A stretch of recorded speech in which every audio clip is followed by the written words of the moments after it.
Welcome to Mormon Book Reviews, where an evangelical encounters the restoration. So my buddy here, Nathan Smith, is joining me again for another special episode.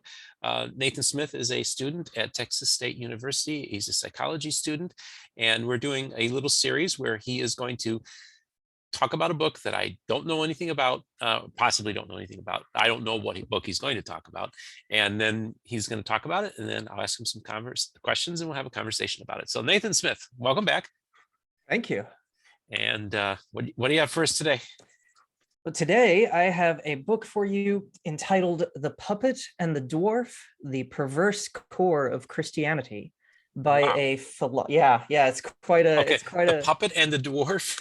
Yep. Wow. Okay. The Perverse Core of Christianity. And if that's already a tough title, get ready for this author's name, because it's written by a philosopher named Slavoj Žižek. Of course it is. Yes, it is. Of course. So here we go. It's a lot less intimidating than it sounds, though, I promise. So Slavoj Žižek is a Slovenian philosopher or professor of philosophy. He sort of specializes in Hegel, in Marx, and in a psychoanalyst named Jacques Lacan, who was very big in France in like the 60s and 70s. And in 2003, he published this book, The Puppet and the Dwarf. I don't know if this was his first book about Christianity or not, but it's certainly one of his best known ones. I first encountered Žižek, though, through a book called The Monstrosity of Christ. And that, again, sounds like a terrible title. I'm sure it's in many Christians, but it's a quote from Hegel, who took Christ very seriously. And Hegel saw this meaning in Christ that could really shake the soul, could really transform it in an almost violent way. And he referred to that as the monstrosity of Christ. So it's not at all an anti-Christian text or anything like that. It was in fact co-written with a man named John Milbank, who is a theologian himself. So, but that was the first book I ever read of Žižek. And I read it as a missionary, in fact, which was kind of a bit of a no-no. But then I found my way to The Puppet and the Dwarf, which is probably a little bit more of a concise presentation of Žižek's approach to Christianity. So just a little bit of background on Žižek. He's a philosopher. He specializes in writing about like psychoanalysis. He is a Marxist. He identifies as a Marxist, and he is an atheist as well. And in fact, not that it is required by any means to be an atheist to glean insights from Žižek's writing, but he is a big advocate of what he's referred to as the Christian atheist experience. So anyway, so The Puppet and the Dwarf, though.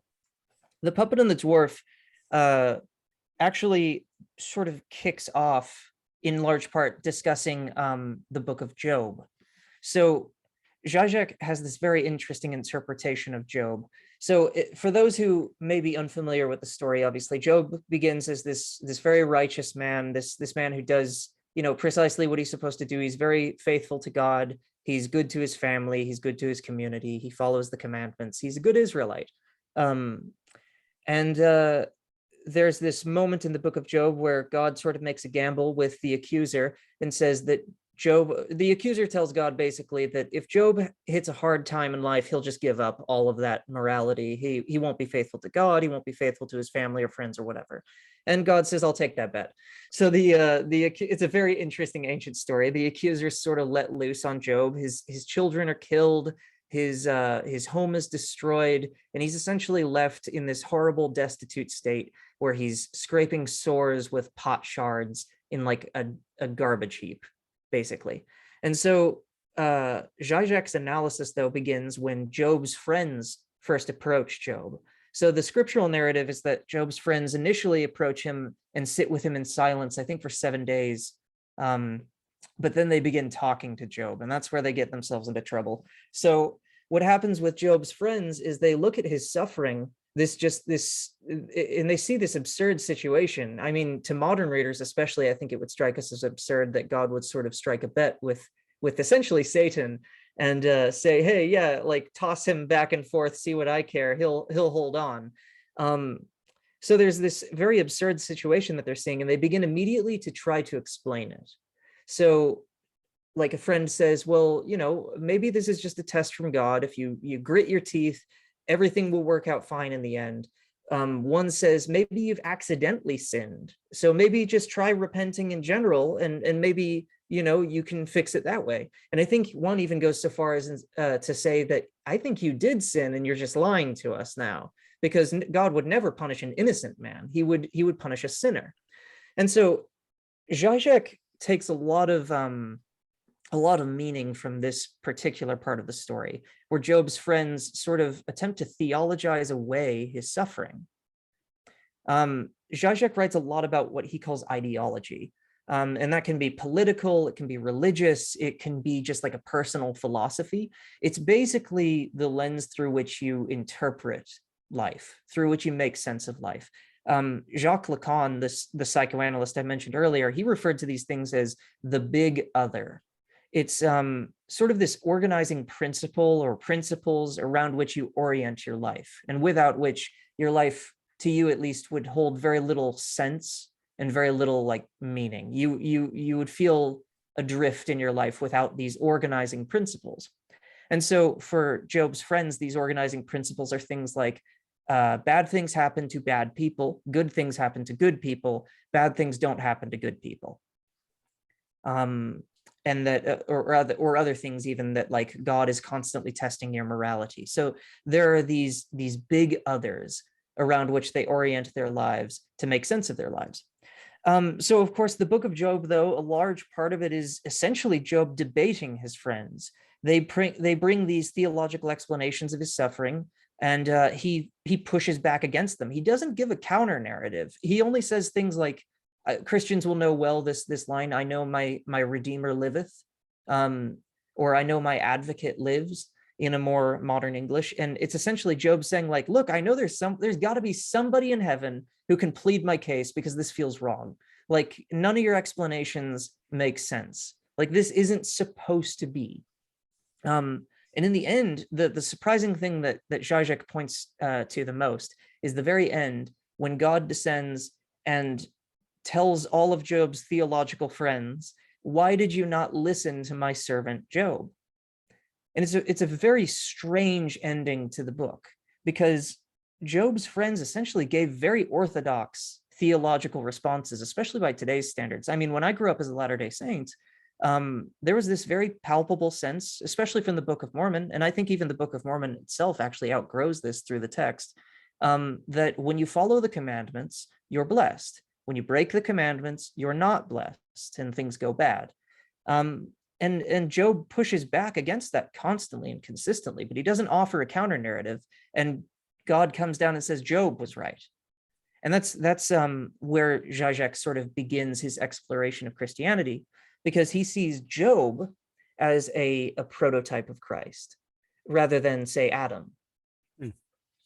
So I've got more, but if I hope that's making sense. No, so I far. find this very interesting. I want you to continue with this analogy that he's making. So that is fascinating to think of Job as kind of being like a type or foreshadowing of Christ. It kind of makes sense in one context, you know.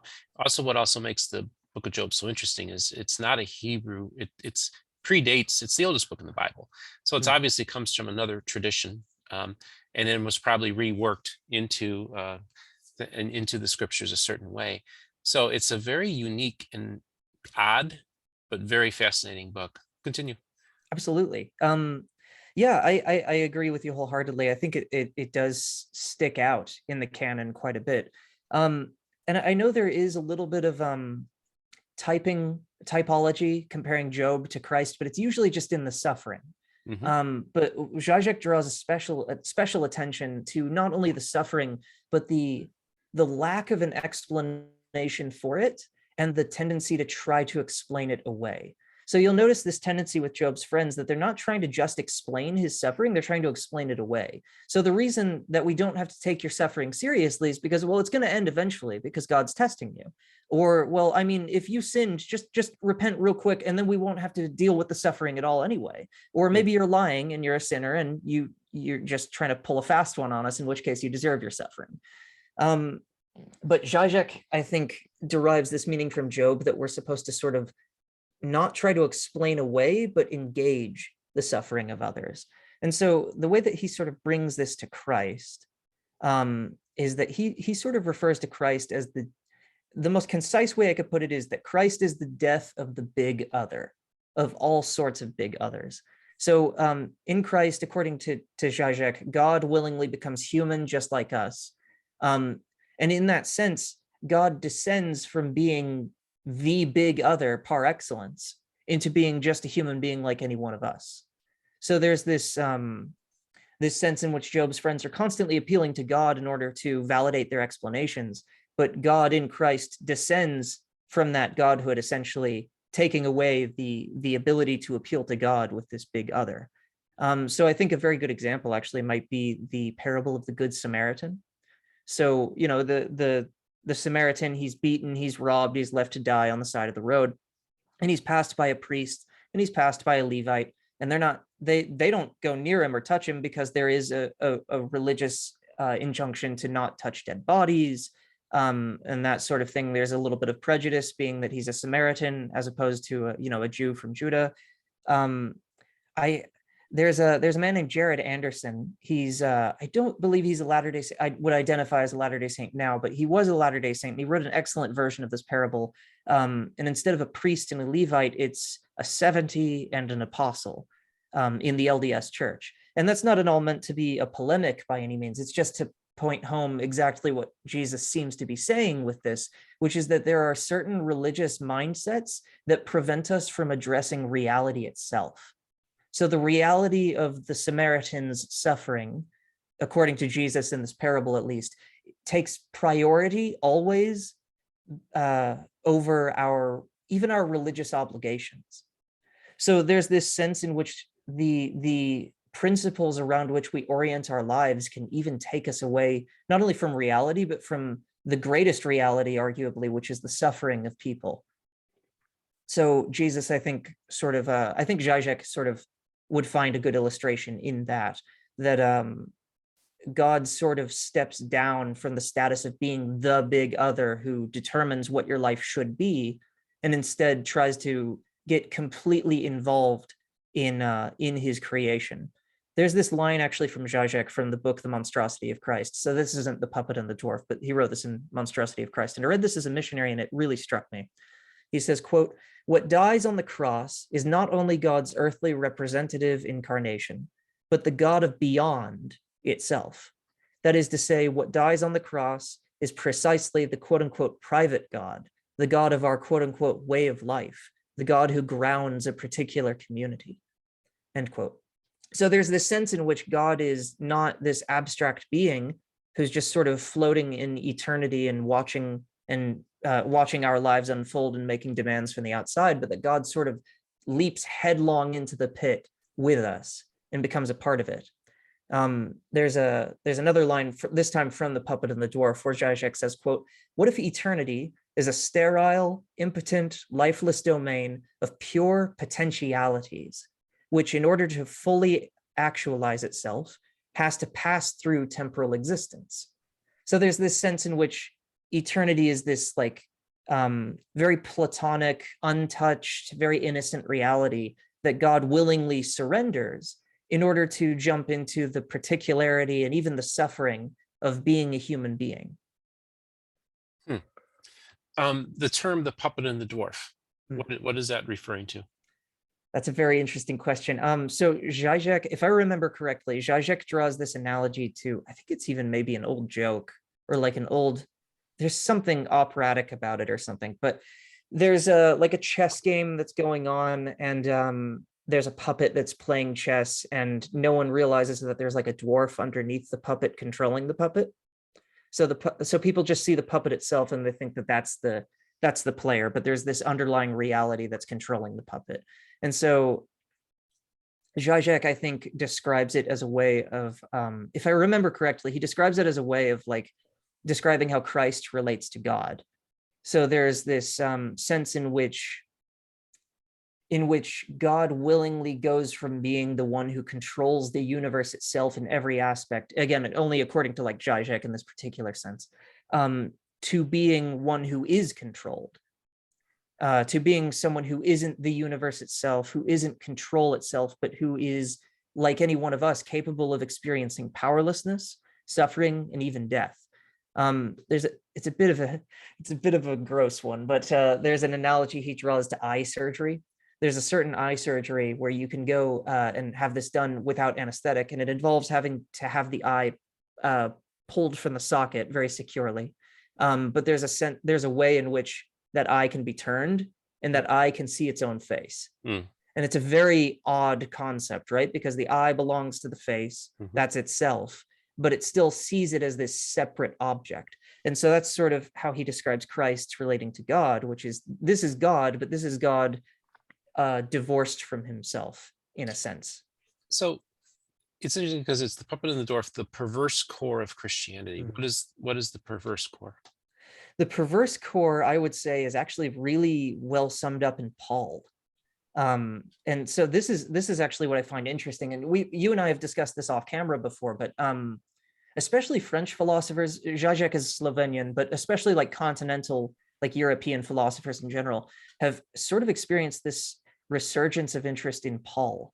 And the central theme in Paul's writing, according to them, is this competition between what Paul calls in Greek charis and nomos. And we could say that's grace and law.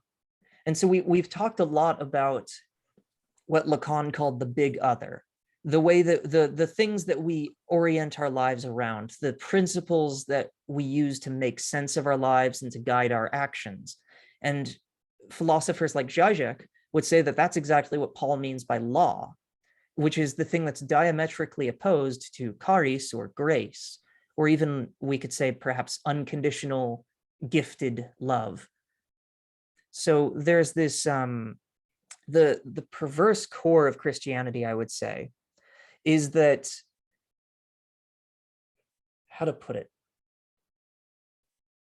We don't get the privilege of explaining life, and we don't get the privilege of understanding life. We instead get the challenge to engage life in all its absurdity, in all its suffering.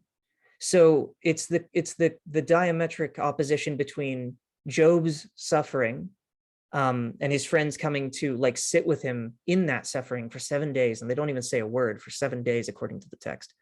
And then Job's friends getting fed up with the absurdity of it and with the suffering of it and trying to explain it away to where it's not their problem anymore. So there's this sense in the opposition between grace and law in this sense would be the opposition between embracing something for what it is, no matter how painful and inexplicable and unclear it may be, and then trying to separate yourself from the pain and suffering of that reality by imposing these laws and these standards, these organizing principles that we then equate with God himself, in a sense. They're not just personal philosophies. They can get up to the level of divine commandments.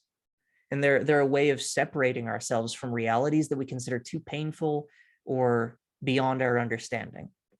So you had mentioned earlier that he described himself in a certain term, Christian atheist. What was the term that he called himself? A Christian atheist, yes. Okay, so it was Christian atheist. Okay, so that's obviously a very provocative term. Now, of course, Jewish atheist is not as weird, but Christian atheist is kind of an odd concept.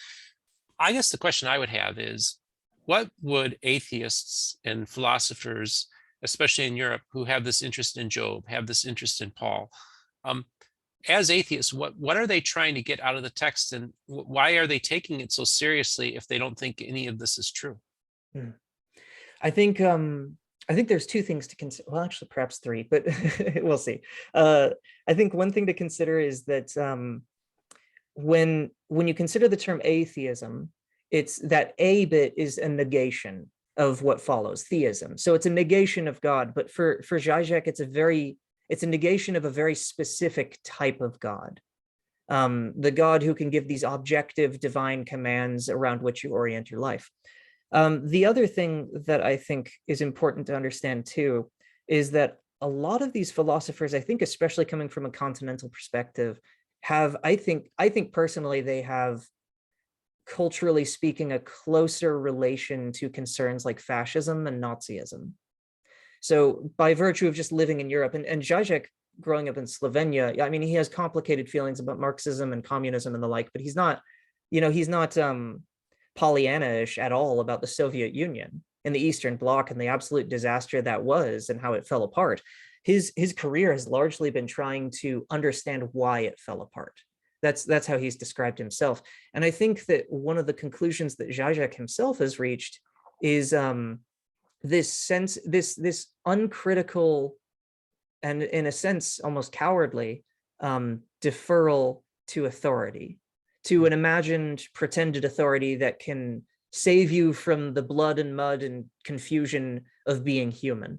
The other aspect of it too, I think, why Christianity would probably be because Christianity is just so, regardless of how one may feel about this and what variety of Christianity one may be discussing at the time, I think Christianity, broadly speaking, is so woven into so much of European culture, even in a post-religious world, that speaking about Christianity is a meaningful way, I think, about speaking about the intellectual development of well, I guess the history of European thought in general and European culture in general. Yeah, and that's one of my great grieving things about Europe, is that their churches are empty. They seem unmoored in some ways. It's interesting because we look at our country, it's kind of fallen apart in some ways, but Europe, it's not quite sure what it wants to be. It doesn't know, it doesn't really have an identity anymore. They had an identity via Christianity, but now they're trying to, in a secular way, trying to figure out what they are, who they are. And it's interesting that their philosophers are starting to go back to maybe some of the core Western ideas or Christian ideas that helped establish Europe. And perhaps are they trying to maybe get some guidance from Christianity to help them maybe build a better Europe in one sense, or a better world? I think I would say yes and no. Okay. So I think a lot of folks, especially perhaps in post-religious communities, or at least communities that describe themselves as highly secular, that we like to think, and I include myself in this very much, by the way, that we like to think we already are post-ideological, that we've moved on beyond the weird fairy tales that our grandparents used to tell us, and now we have reason and we can see reality for what it is. And I think the insight that Žižek finds in Christianity, because he says, in his view, in order to have this truly Christian experience, you must go through an episode of Christian atheism. And for him, that's for him, that is the death of a very particular kind of God. So not like God in and of God's self necessarily. I think that Christian atheism may not be the best term for it, but it's a death of a very particular kind of God. And I think perhaps a very particular or a popular kind of God, which is this God who always has it figured out. So, I mean, the extreme examples would be Nazism and fascism, where you have these totalitarian philosophies that have an answer to every question, and we know how we need to orient our society. We know what the problems are. We know how to wipe them out, and we're going to do it, and we're going to do it violently because we know it's true.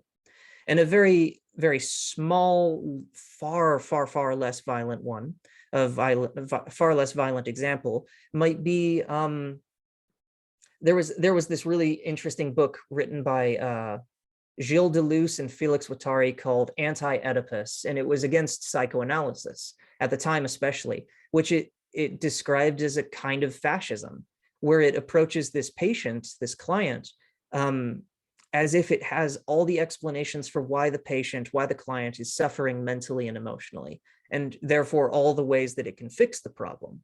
And I think that one of the problems that we are running into as a broader, speaking in terms of like a very broad modern world, is that we have moved from being these ideologically monolithic cultures to ideologically pluralistic cultures.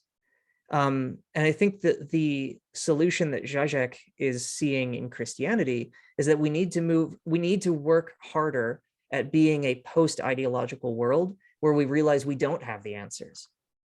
And we may never have the answers. We may be incapable of answers. And so instead, what's left to us is to attend to one another in community in the way that Paul described, through charis, through grace, through this engaged kind of love. Very fascinating. I'm so glad. The Puppet and the Dwarf.